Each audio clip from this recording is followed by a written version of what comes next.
सुख पद अधिकार से नहीं मिल सकता। सुख विवेक और संतोष से पैदा होता है। जब विवेक होगा तभी संतोष हो सकता है, नहीं तो संतोष मन में आता ही नहीं। पहले विवेक, तो इस विवेक को प्राप्त करने के लिए ही ये सत्संग रखा गया है। बिनु सत्संग विवेक न होई।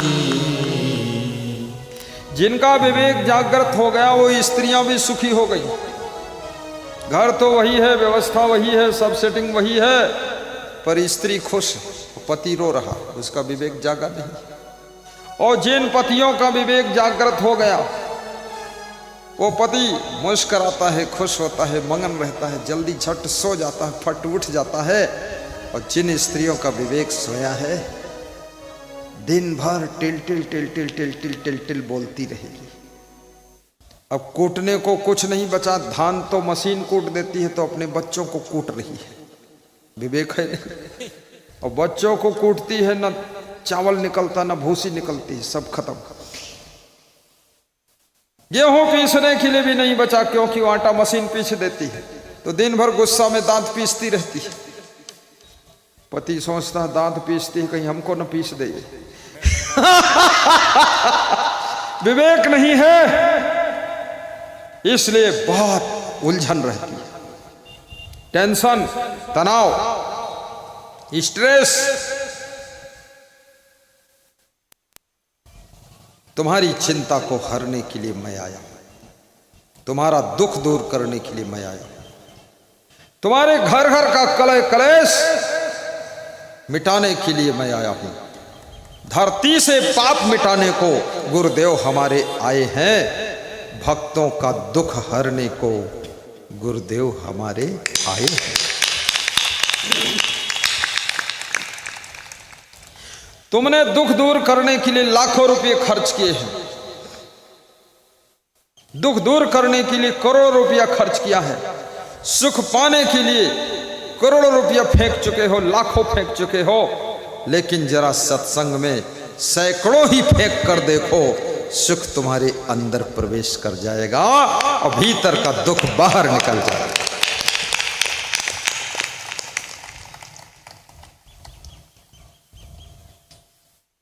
आइए, संतोषामृत तृप्ता नाम तत् सुखम शांत चेत साम, नच तद्धन लुब्धा नाम इतश्च एतश्च धावताम। संतोष रूपी अमृत का पान कीजिए। संतोष, संतोष का अर्थ यह भी नहीं कि आलसी बन जाओ। जैसे कोई विद्यार्थी कहने लग जाए कि हमने संतोष कर लिया तो क्यों पढ़ूं,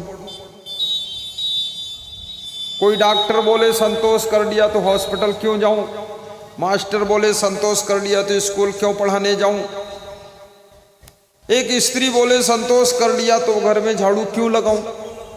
अरे ये संतोष नहीं है, ये अज्ञानता है, ये आलस्य है, ये अकर्मणता है, ये संतोष नहीं। संतोष उसका नाम है, झाड़ू भी लगाइए, भोजन बनाइए, बर्तन धोइए, पढ़ाई भी कीजिए और डॉक्टरी भी कीजिए, हॉस्पिटल खोलिए, स्कूल जाइए, पढ़ाइए बच्चों को, लेकिन जो उसका रिजल्ट मिले उसमें खुशी मनाइए। इसका नाम संतोष है। ट्रेंड हो गए श्रोता, ताली अच्छी बजा रहे हो, बहुत आनंद आ रही है, कितना अच्छा लग रहा है, बहुत अच्छा लग रहा है। प्रवचन करते करते 1 घंटा हो गया है। तुमको लग रहा है 1 घंटा हुआ है? नहीं लग रहा। हो जाने दो घंटा, घंटा के लिए थोड़े प्रवचन करता हूँ ना, तुम घंटा के लिए प्रवचन सुनते हो। मैं प्रवचन करता हूँ तुम्हारे कल्याण के लिए, तुम प्रवचन सुनते हो अपने उद्धार के लिए। तो घंटा से लेना देना नहीं है, शंख घंटा अलग रखो, अपना प्रवचन सुनो, चाहे जितने घंटा हो जाए। जब गुरु थक जाए तो बंद कर दे, अब बंद कर दे तो भोजन शुरू करो, और क्या है। गुरु थकेगा नहीं, क्योंकि चांदी के गिलास का पानी पीता है, और इस पानी में कुछ और डाल देता हूँ ताकि एनर्जी बनी रहे। और क्या डालता हूँ, क्या डालता हूँ जानते हो? पानी में पानी डाल देता हूँ और थोड़े कुछ डालता हूँ। एक बार पानी खत्म हो जाता तो फिर पानी उसमें डाल देता हूँ। लोग सोचते थे बता दे भाई क्या डालते, तो हम भी डाल देंगे। मैं कुछ नहीं डालता, सादा पानी पीता। आइए गाइए। तो वो ससुर से बेटी पूछ रही, पिताजी आज इतना कैसे उलझन में है? बोले ये दामाद, मैं 4 कोस बता रहा हूं, ये 3 कोस बता रहा है। 1 कोस का झगड़ा, अगर 2-4 फुट की बात होती तो मैं छोड़ देता, लेकिन 1 कोस बहुत लंबा होता। बेटी हंसने लगी। बेटी बहुत विवेकवान थी, क्योंकि बेटी प्रवचन सुनती थी मोबाइल के यूट्यूब में। तो बेटी ने कहा, पिताजी एक बात कहूं? हाँ तू कहे, एक बात कहे, 2 बात कहे, तू बात कहे मैं सुनूंगा। क्या कहती? बोले थोड़ा शांत रहो, एक बात सोचो पिताजी, ये जो दामाद हैं आपके, मुझ जैसी लाडली प्यारी बेटी को इनको आपने दे दिया है, इनकी पत्नी बना दी, अब मैं इनकी हो गई। ये 50 लाख का मकान भी इनको आपने दे दिया है, ये 50 एकड़ जमीन भी इनको दे दिया है, सारा सामान इनको दे दिया है। पिताजी मैं निवेदन करती हूँ, 1 कोस का झगड़ा है, 1 कोस भी इन्हीं को दे दो, झंझट खत्म करो। देखिए समझाने का ढंग, बेटी की बुद्धि विवेक कितना कमाल है। ससुर का मन ठंडा हो गया। पिता ने कुदाल डाल दी और दामाद को बुलाया कि इधर आओ तुम, 1 कोस भी तुमको दे देता हूँ, अब 3 कोस हो चाहे 4 कोस हो, जाने दो भाड़ में। जब सब कुछ दे दिया तेरे को तो ये भी 1 कोस तेरा। और यात्री से कहा पथिक से, तू जा चाहे जितने कोस हो। बेवकूफ आदमी, यहाँ लड़ाई करवा दिया ससुर दामाद में। अब ये बेटी के शब्द पिता के खोलते हुए मन को ठंडा कर देते हैं। शब्द में बहुत बड़ी शक्ति होती है, शब्द की शक्ति को पहचान लेना। कमजोर आदमी भी मनोबल को बढ़ाने वाले शब्दों को सुन करके उठकर खड़ा हो जाता है और काम में लग जाता है। कम बुद्धि का विद्यार्थी भी आत्मबल बढ़ाने वाले शब्दों को सुन करके पढ़ाई में मन लगा करके जुट जाता है और टॉप कर जाता है। संसार में जीत केवल मेहनत से नहीं होती है, जीत मनोबल और आत्मबल से होती है। इसलिए याद रखना, अपना आत्मबल हमेशा बढ़ाकर रखिए, मनोबल बढ़ाकर रखिए और साथ साथ में समता रखिए। जो भी है उसी में गम खा करके अपना संचालन कीजिए, ज्यादा लड़ाई झगड़ा मत करिए।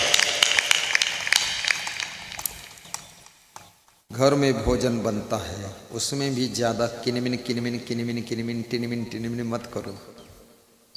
थोड़ा खाना है, ज्यादा दिमाग गर्म मत करो, प्रेम से खा लो। थोड़ा कम अच्छा लगता है तो मक्का का भुट्टा भून कर चबा लो, एक और भूख है। सतुआ घोर के, चना का सतुआ नमक मिलाकर पी लो, लेकिन दिमाग गरम मत करो। ये बुद्धिमानी की बात है। जितना पैसा तुम चाहती हो तुम्हारा पति नहीं दे पाता है तो कम पैसे में काम चला लो। होली दिवाली में ही पुरानी साड़ी धो करके फिर से पहन लो, असमंजस में मत पड़ो।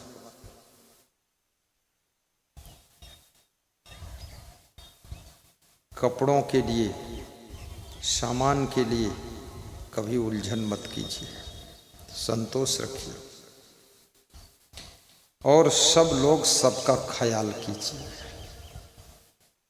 सासू का धर्म है कि बहू का ख्याल करे, बहू का धर्म है कि सासू का भी ध्यान रखे। पिता का धर्म है अपनी संतान का ख्याल रखे। पुत्र और पुत्री का धर्म है अपने माता पिता का ध्यान रखें। वह कार्य मत करो जिससे आपके माता पिता दुखी हों और अपमानित हों। मनमाने ढंग से किसी लड़की और लड़के के साथ सेटिंग मत बनाओ, इसमें कोई सुख नहीं। तुम्हारे पिता तुम्हारे भाई अच्छी तरह से परिवार ढूंढेंगे, सभी चीज देखेंगे उसकी, वहां पर विवाह करिए। वे घर भी देखेंगे, बर भी देखेंगे, उसके माँ बाप को देखेंगे, सब सेटिंग देखेंगे। और अगर अपने मन से तुम करोगे, तुम केवल किसी का मुंह देखोगे और कुछ नहीं देखोगे। ज्यादातर लोग लव मैरिज करने वाले मुंह देखते हैं, मुंह ठीक लगता, बस मुंह देखकर। वो लव मैरिज नहीं, वो मुंह मैरिज। वो मुंह मैरिज, और मुंह मैरिज में सुख शांति कहाँ है? फिर बिगड़ेगा खेल, कलह कलेश होती। इसलिए जितने लोगों ने मुंह मैरिज किया है, चेहरा से मैरिज किया है, उसमें 80% लड़कियों के और 80% लड़कों के लास्ट तक मर्डर ही हुई, मार डाले गए। जो लड़का कह रहा था तू मेरी जान है, वही लड़का उस लड़की की जान ले लेता है, टुकड़े करके फेंक देता है। और जो लड़की कह रही थी तुम्हारे बिना जी नहीं सकूंगी, वही लड़की उस लड़के को मार डालती है और उसके बिना ही जिंदा रहती है। ये सब मुंह मैरिज मत करो, लव मैरिज मत करो, गम मैरिज मत करो, कोर्ट मैरिज मत करो। ये विषय भोगों के लिए माँ बाप को संकट में ढकेल देना, असमंजस में डाल देना, अपमान के गड्ढे में गिरा देना, ये बहुत बड़ा पाप है। याद रखना, माँ बाप को कुछ नहीं दे सके तो कम से कम सम्मान की जिंदगी जीने का सौभाग्य दीजिए। बोलिए सदगुरु भगवान की जय, कबीर साहेब की जय। और ये भी याद रखना,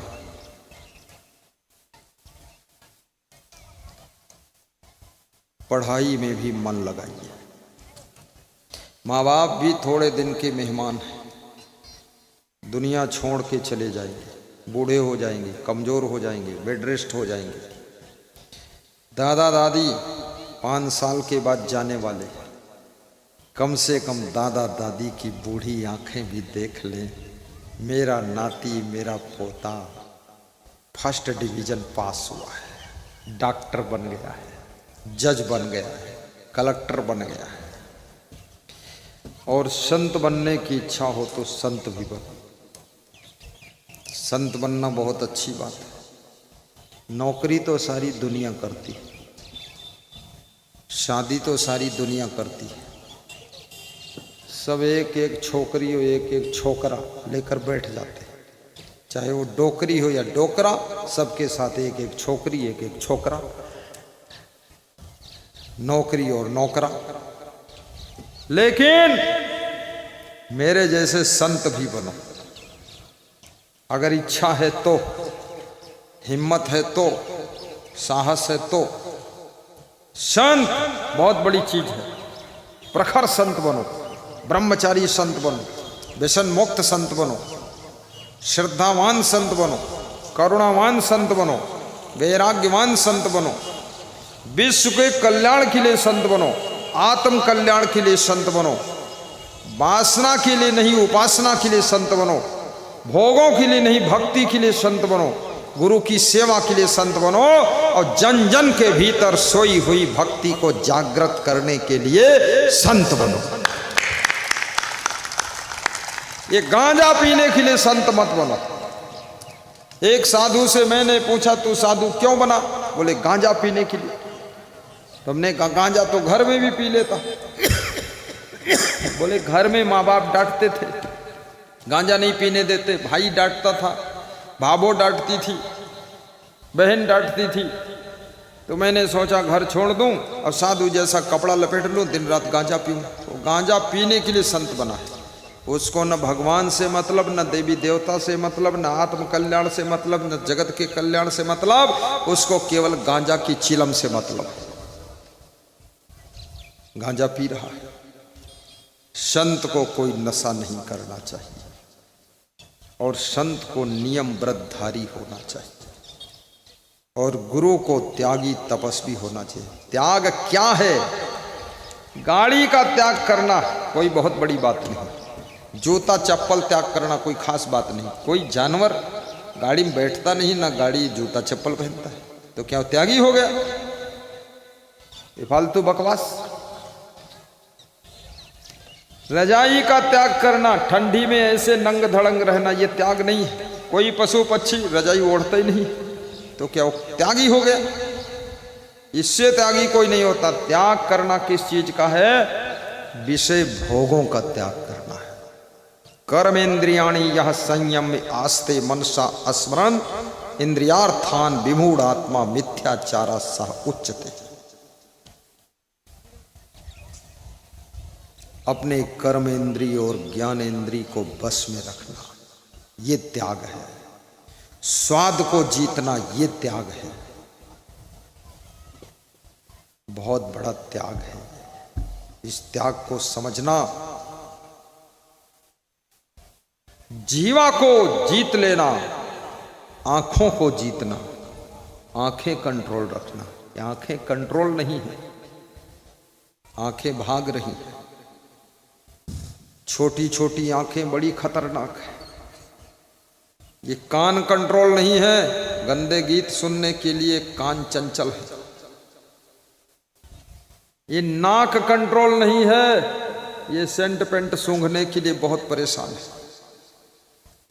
ये जीवा कंट्रोल नहीं है, टेस्टी खाने के लिए परेशान है। चाहे जितना कष्टी हो जाए लेकिन टेस्टी चाहिए, टेस्ट चाहिए, कितना कष्ट मिल जाए।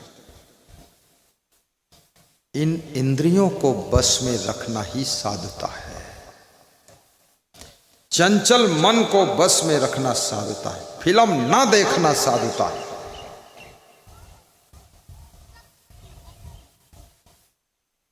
और चाय भी त्याग करना साधुता है। चाय पाई की जरूरत नहीं। साधु, जो सच्चा साधु है वो सुख का सागर होता है। सच्चा साधु, उसके पास बैठने से तुमको खुशी मिलेगी, उसके दर्शन से तुमको प्रसन्नता मिलेगी, उसकी वाणी से तुमको भी सुख मिलेगा। इसलिए सच्चे संत की शरण में जाइए।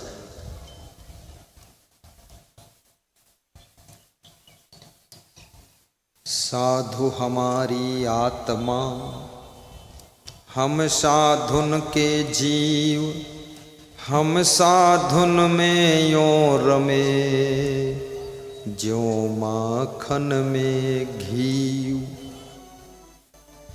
साधु साधु सब ही बड़े अपनी अपनी ठौर, संत विवेकी पारखी ते माथे के मोर। तुम्हारे पास में तीन चीजें हैं।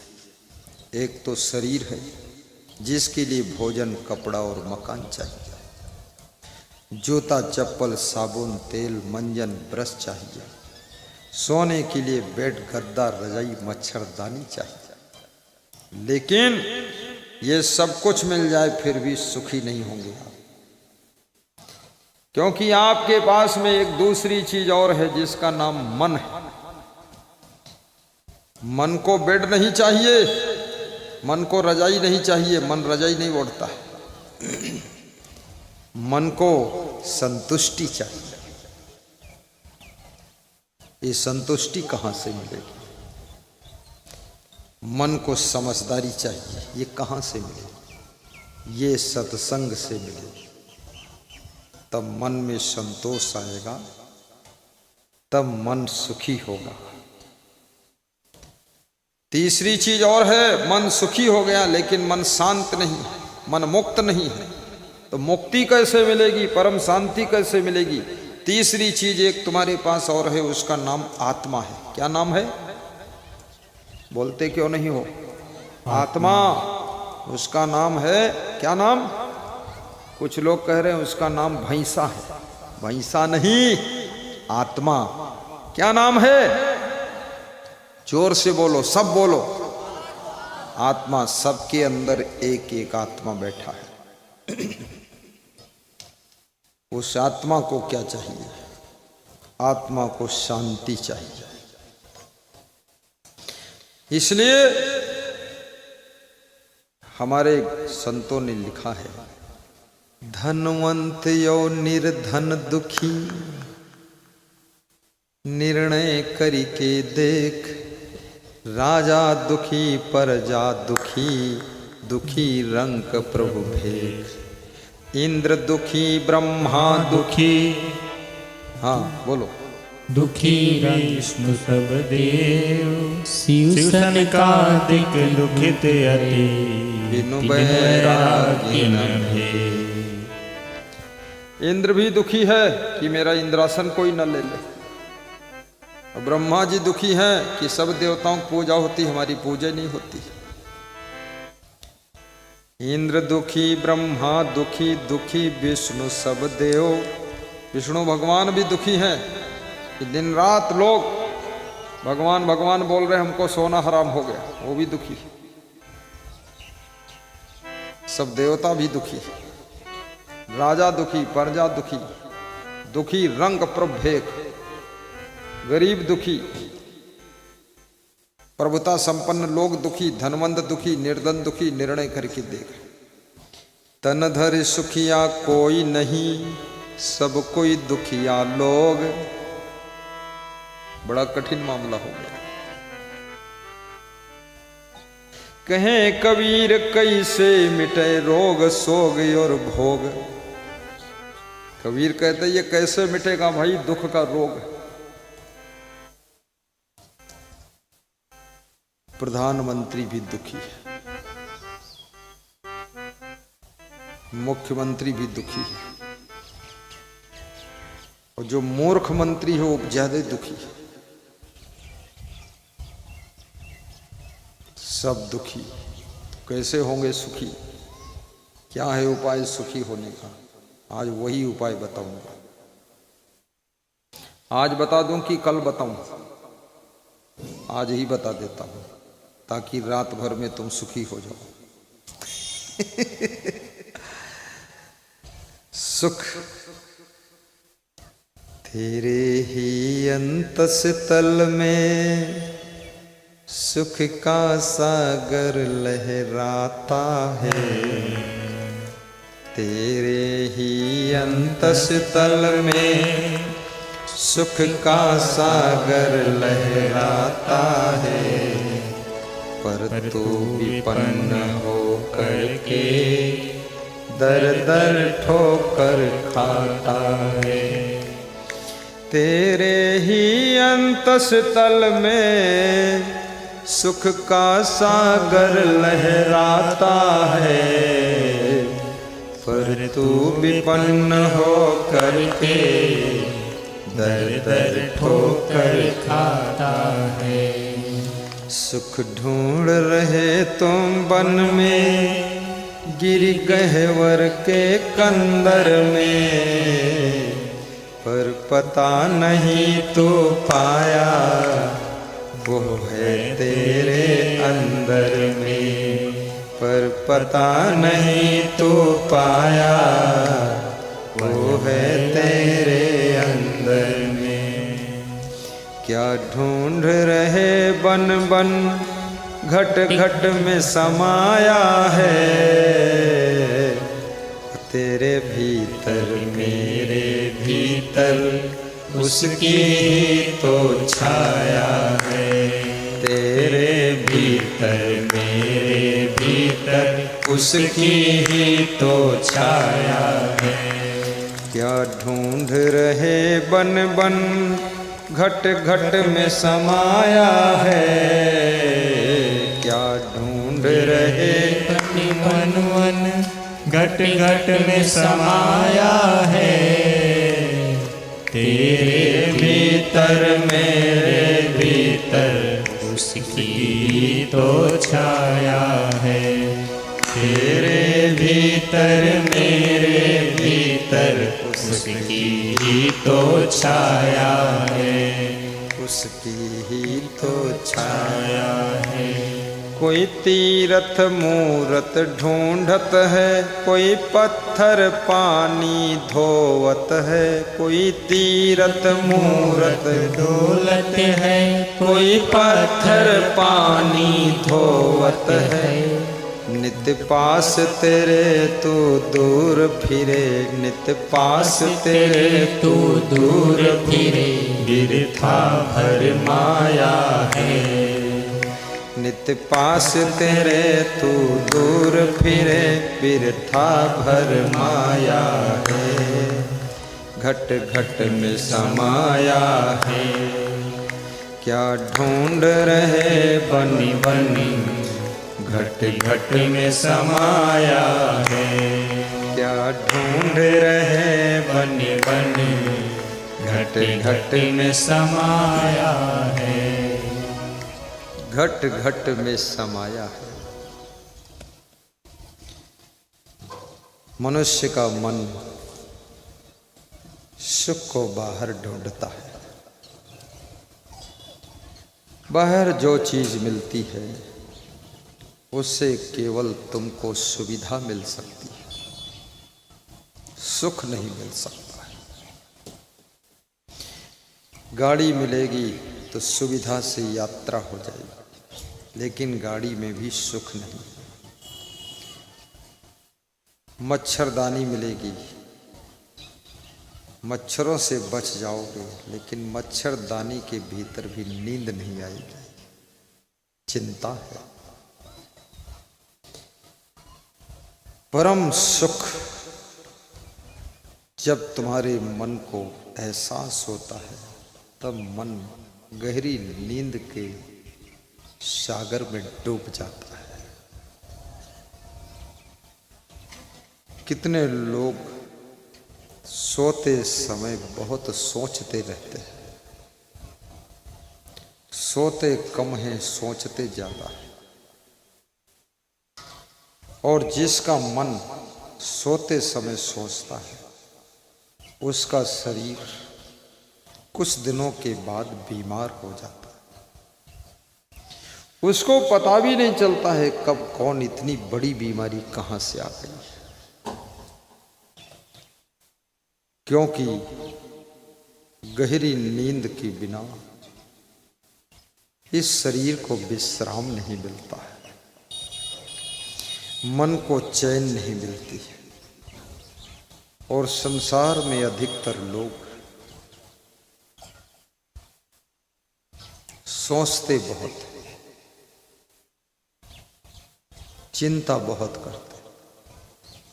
चिंता जिंदा को जलाती है और चिता मुर्दा को जलाती है।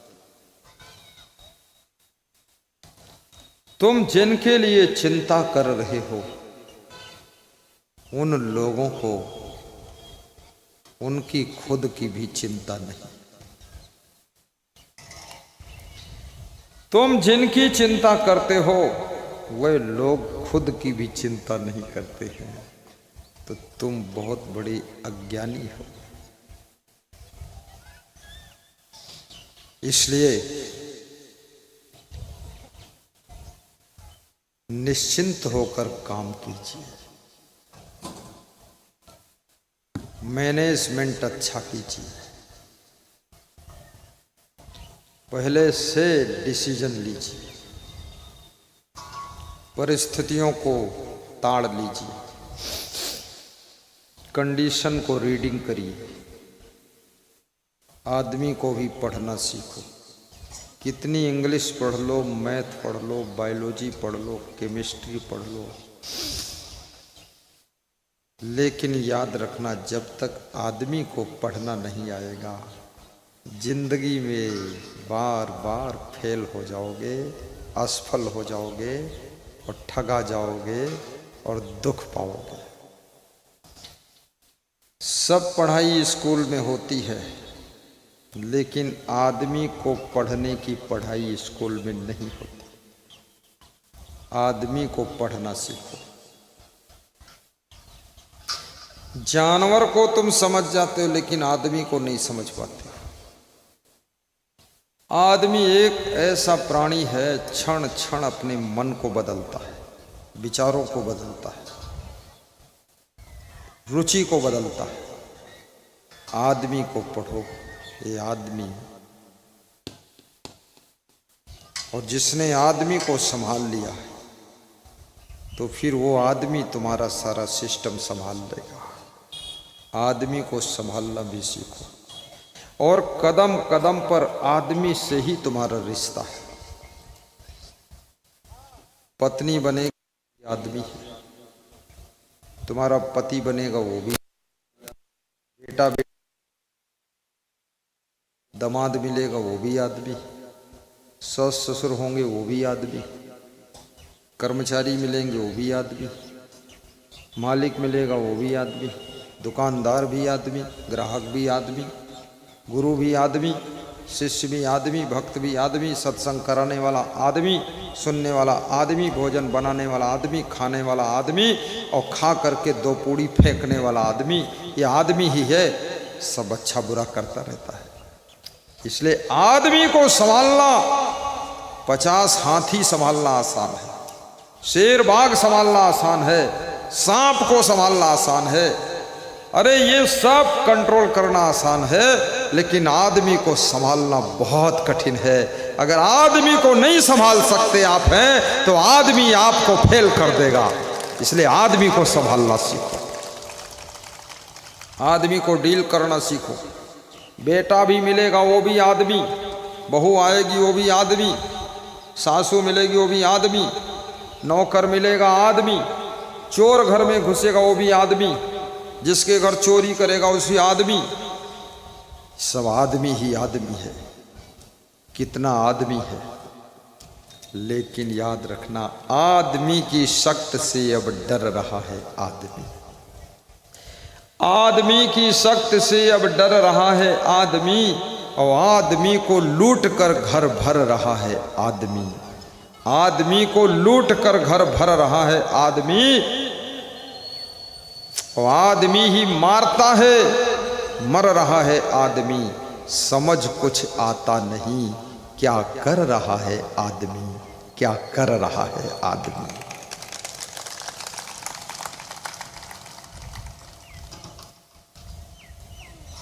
आदमी संभल जाए तो धरती स्वर्ग बन जाएगी, आदमी फिसल जाए तो स्वर्ग भी नरक बन जाएगा। ये सत्संग आदमी को संभालने के लिए, जो आदमी संभल जाता है उसकी पहचान है कि वो अपने मन को संभालता है। और कबीर साहब कहते हैं कि मन की तरंग मार लो बस हो गया भजन। मेहीदास महाराज ने कहा है कि मन का ही पूरा खेल है,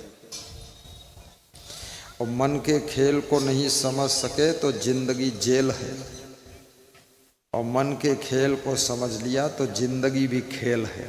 खेल खेल में जिंदगी जी लोगे। मन की तरंग मार लो बस हो गया भजन, बस हो गया भजन। मन की तरंग मार लो बस हो गया भजन, बस हो गया भजन। मन की तरंग मार लो, मन की तरंग मार लो। सब गाइए, गुनगुनाइए, मधुर मधुर आवाज निकलनी चाहिए। लालचंद जी, लालचंद राय, कांझा बनिया पट्टी। आदत जरा सुधार लो, आदत जरा सुधार लो, बस हो गया भजन। मन की तरंग मार लो बस हो गया भजन। आदत जरा सुधार लो, आदत जरा सुधार लो, बस हो गया भजन, बस हो गया भजन। मन की तरंग मार लो, बस हो गया भजन, बस हो गया भजन।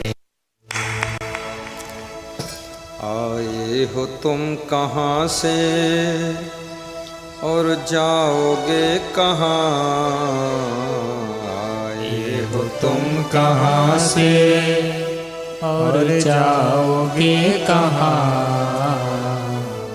इतना तो दिल विचार लो, बस हो गया भजन। इतना तो दिल विचार लो, बस हो गया भजन, बस हो गया भजन। गा दो गा दो और गा दो। इतना तो दिल विचार लो, बस हो गया भजन।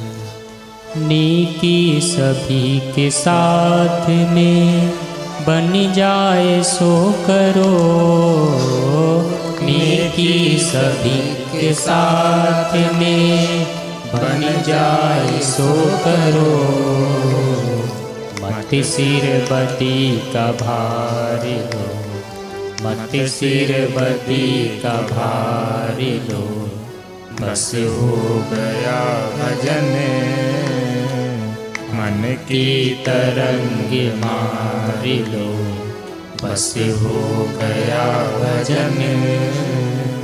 कोई तुम्हें बुरा कहे, सुन कर उसे क्षमा, कोई तुम्हें बुरा कहे, सुन कर उसे क्षमा। वाणी का स्वर संभाल लो, वाणी का स्वर संभाल लो, बस हो गया भजन। मन की तरंग मार लो, बस हो गया भजन। सिद्धांत साफ साफ है सतगुरु कबीर का, सिद्धांत साफ साफ है सतगुरु कबीर का।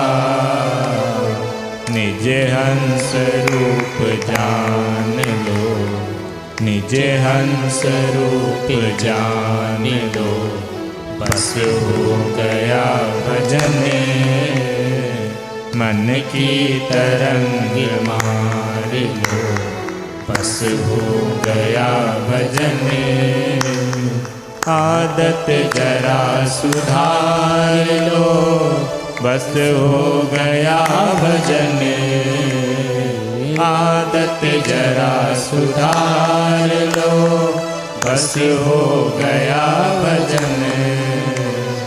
मन बहुत सुंदर गाया, आनंद आ गया। बस हो गया भजन।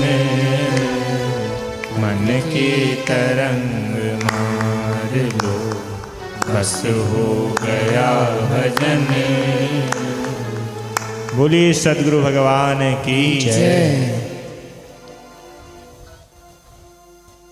सदगुरु कबीर साहेब पूछ रहे हैं, आए हो तुम कहाँ से और जाओगे कहाँ। ये बड़ा कठिन प्रश्न है।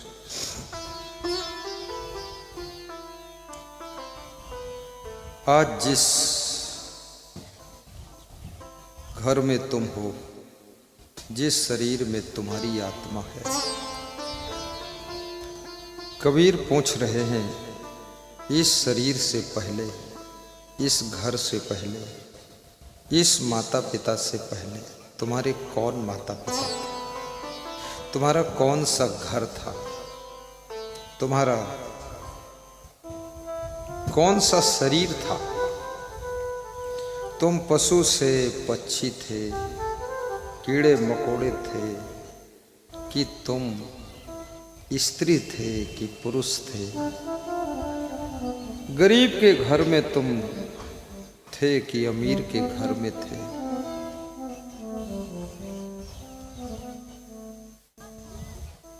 ये तो बताओ।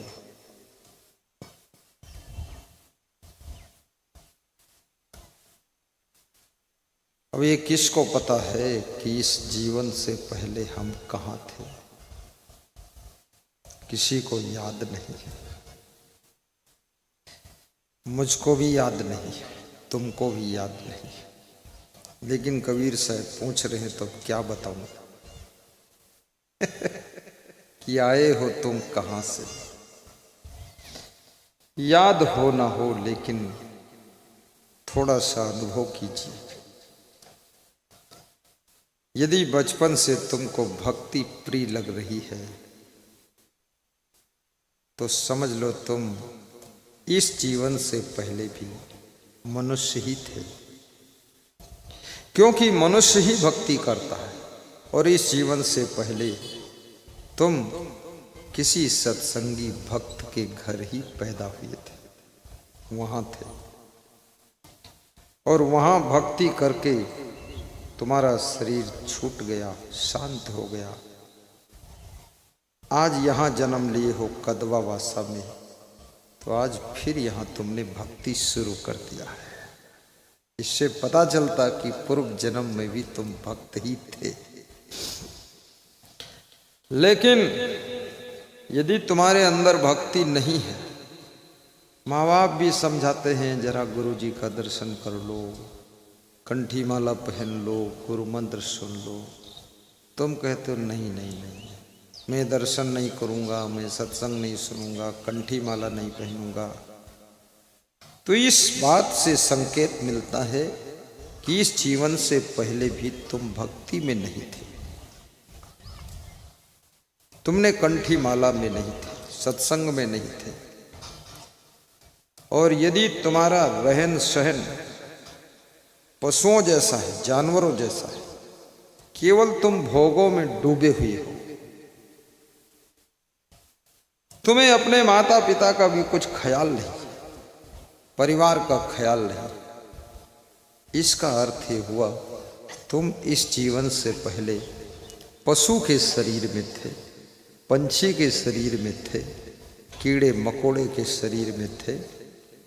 तुम्हारे पाप सब कट गए। किसी बृहद पुण्य के प्रभाव से तुमको बहुत जन्मों के बाद मनुष्य का जीवन मिला है। अब बहुत जन्मों के बाद मनुष्य का जीवन मिला है, तो पशुओं जैसी जिंदगी जीने की पिछले जन्मों में आदत रही, कीड़े मकोड़ों जैसी जिंदगी जीने की आपकी प्रैक्टिस रही, चिड़ियों जैसी जिंदगी जीने की आपका अभ्यास रहा, तो अब इस जीवन में भी तुम पशुओं जैसे ही भोग विलास में पड़े रहोगे, कीड़े मकोड़ों जैसे ही रेंगते रहोगे और चिड़ियों जैसे ही चू चू चू चू चे चो चो चो करते रहोगे।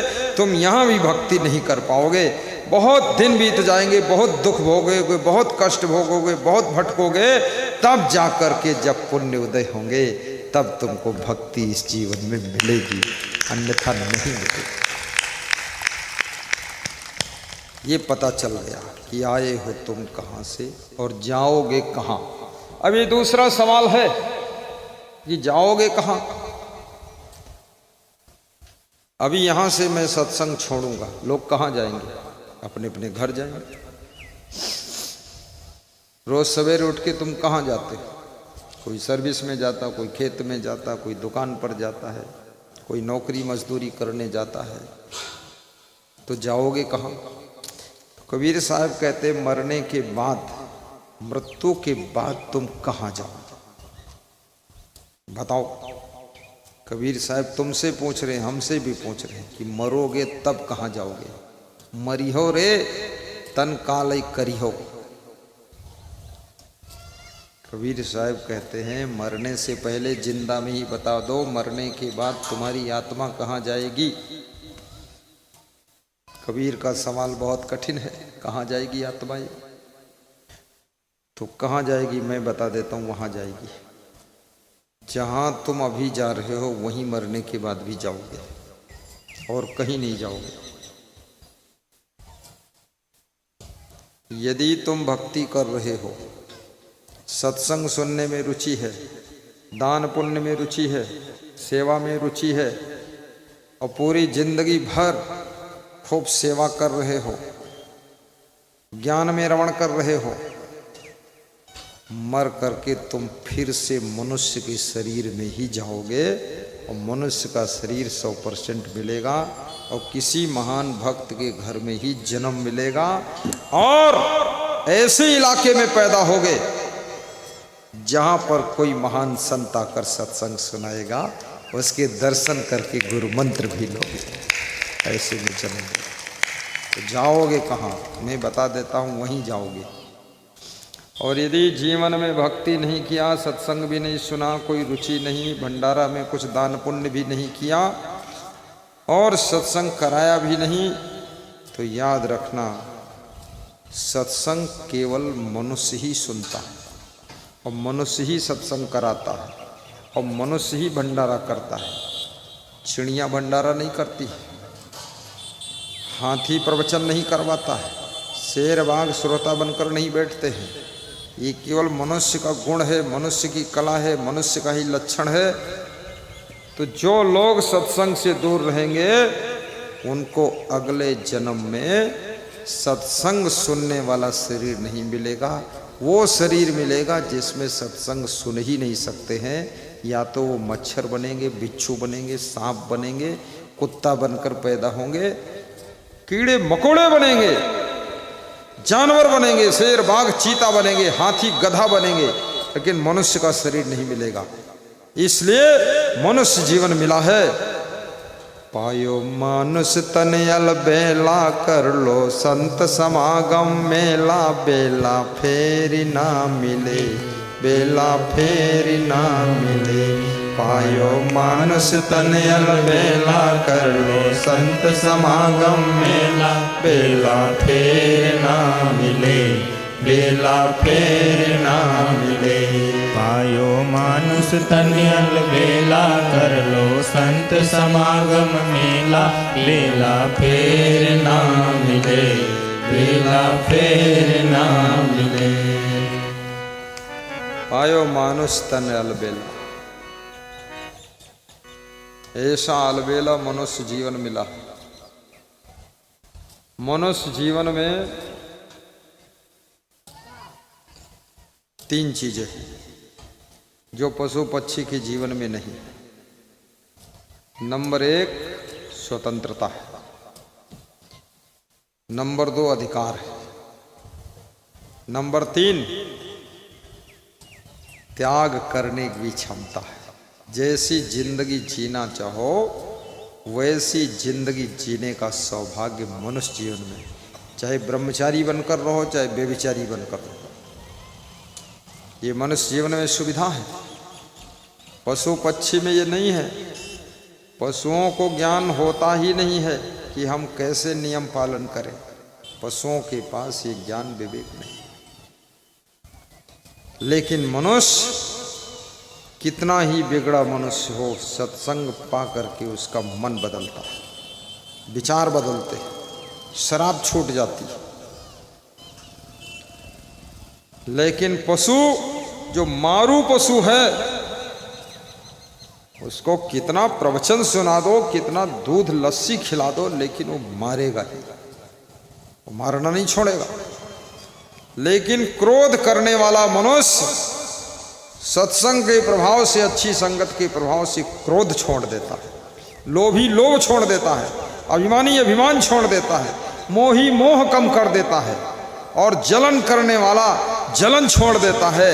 याद रखना, लड़ाई बात बात में करने वाला अब प्रेम से रहने लग जाता है। मनुष्य जीवन में अपने आप को बदलने का फाउंडेशन है, इसलिए मनुष्य जीवन महान है।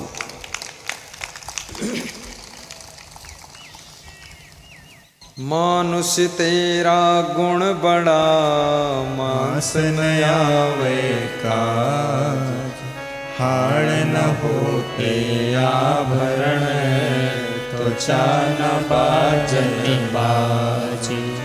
हे मनुष्य, तेरे गुणों की महिमा है, तेरे गुणों के कारण ही तेरा आदर है।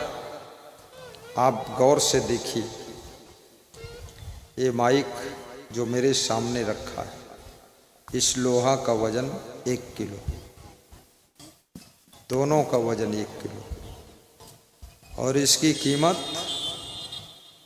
20,000 40,000 है, यही केवल बस। बाकी सिस्टम तो 2-3 करोड़ का है। ये जो सामने रखा है, कोई चोर ना सुन रहा हो नहीं, इसी को चुरा लेगा। नहीं चुराएगा, चोर भी दान करेगा। आज से चोरी छोड़ेगा, वो भी अच्छा इंसान बनेगा। जो मनुष्य जीवन में चोरी करता है, वो मनुष्य शरीर छूटने के बाद, मृत्यु के बाद चूहे की योनि में जन्म पाता है, चूहा बनता है। चूहा चुरा चुरा कर खाता रहता है। जो मनुष्य जीवन में चुरा के दूध पीता है, वो अगले जीवन में बिल्ली बनता है। सबके घर बिल्ली बनकर दूध पीती है। इसलिए मनुष्य जीवन में ये सब छोड़ दो। अभी लोहा, 1 किलो लोहा 20,000 30,000 40,000 का है। लेकिन मार्केट में लोहा खरीदो, 1 किलो लोहा, नया लोहा 80 रुपया किलो, पुराना लोहा 30 रुपया किलो, 40 रुपया किलो, कबाड़ी लोहा। लेकिन 1 किलो लोहा, इसकी कीमत इतनी ज़्यादा क्यों? क्योंकि इसमें गुण है। क्या गुण है? इस लोहा में गुण है गुरु जी की आवाज को दूर तक पहुंचाना। बस यही गुण है। इस गुण के कारण इसकी कीमत है और इसका सम्मान है। ये मेरे सामने बैठता है, यहाँ सामने मक्खी बैठ जाए वो भी भगाई जाती है, क्योंकि इसमें कोई गुण नहीं। उसको कौन बैठने देगा? यहाँ सामने भैंस खड़ी हो जाए वो भी भगाई जाएगी, क्योंकि दूध देने गुण है। लेकिन व्यास गादी पर क्यों खड़ी है? उधर जाओ, दूध दो जाकर।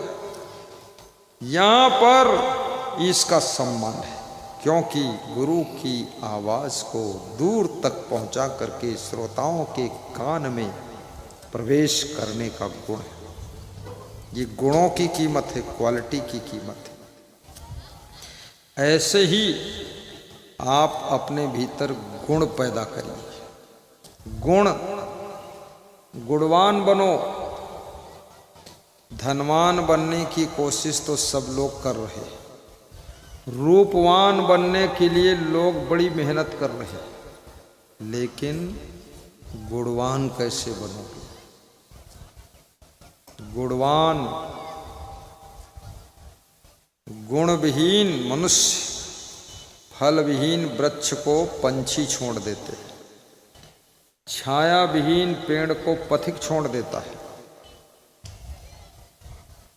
जल विहीन तालाब को मेढक छोड़ देते हैं, फूल विहीन फुलवारी को भंवरे तितलियां त्याग कर देती हैं, गुण विहीन मनुष्य को पूरा संसार छोड़ देता है, पूरा संसार छोड़ देता है। इसलिए गुणवान बनो,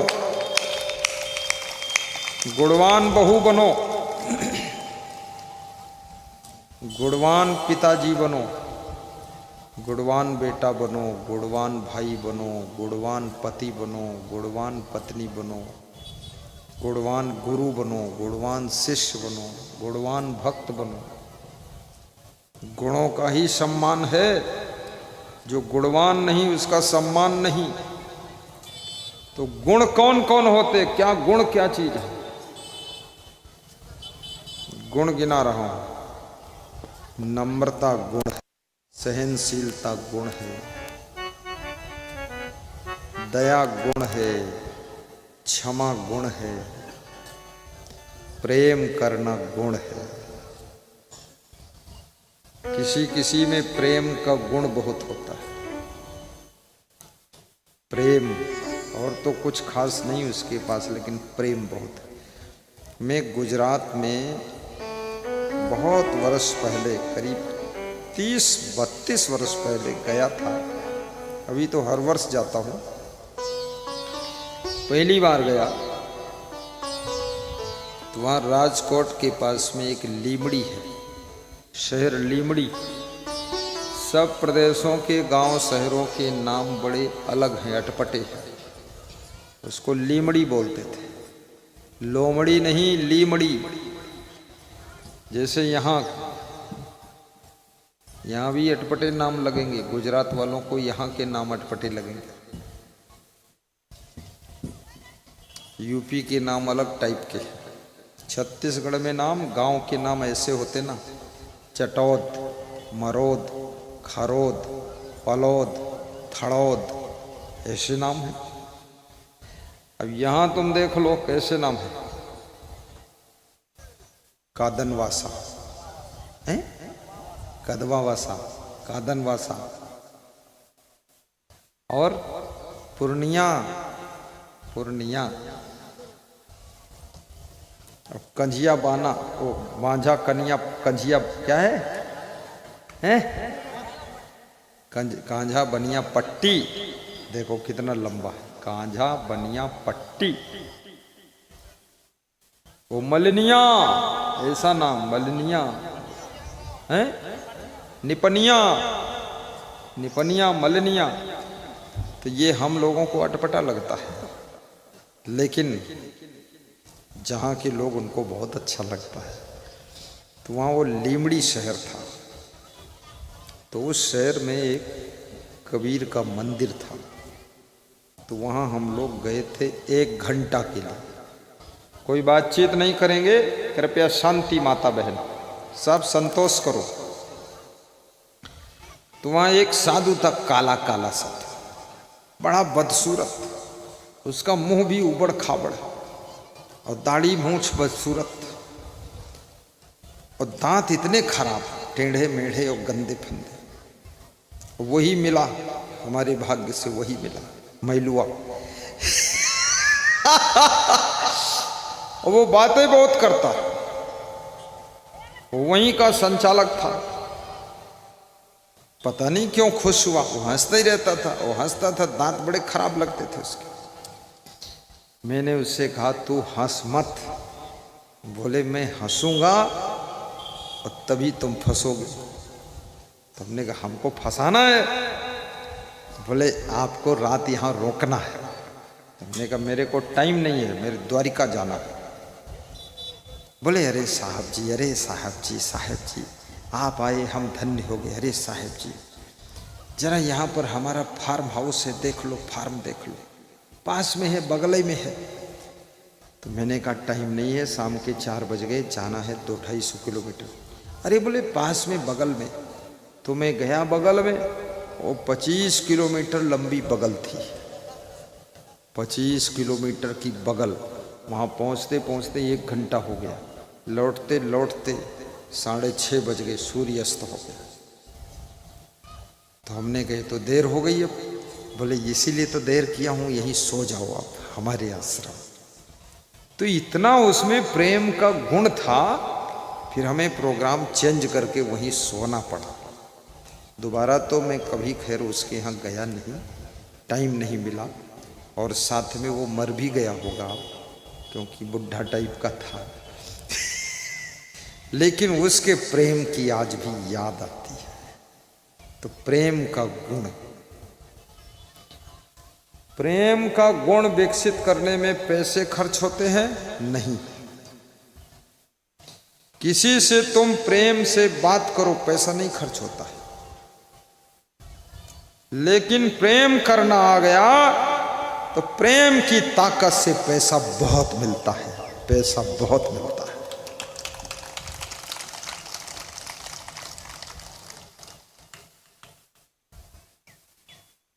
लोगों में धन कमाने की कला है, लेकिन प्रेम का गुण नहीं। मकान बनाने की कला है, लेकिन संतोष का गुण नहीं, संतोष पूर्वक रहने का गुण नहीं। इसलिए अच्छे अच्छे मकान में लोग दुखी।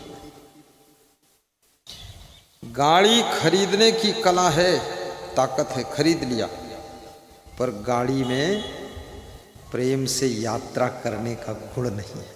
गाड़ी के भीतर लोग लड़ते रहते हैं, और लड़ते लड़ते गेट खुल जाए तो कहीं गिर जाए, उसी में लड़ रहे हैं।